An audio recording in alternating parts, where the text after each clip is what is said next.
So, Brent, I actually want to kind of throw a targeted sort of question at you. Do you feel that this idea of creating self-esteem for employees or creating that space for self-esteem in your employees is a complicated process? I don't think so. I think at Rollins, we take a real systematic approach that even while we are interviewing someone, we take time to use a tool similar to what you're using right now to understand the person, their motivations, understand what they will bring to the organization. And so it allows us as leaders to know how to lead them.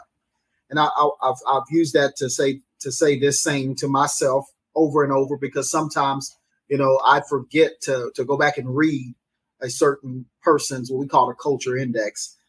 Same kind of situation what you're dealing with there. And I have to understand that data gives you a baseline to lead from, because without it, you're just directing from the moment.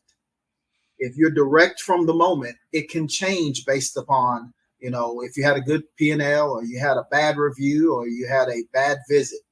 But if you're leading from that baseline that you know how to drive that person to their success when they're happy, then you can understand how to handle and how to motivate that person.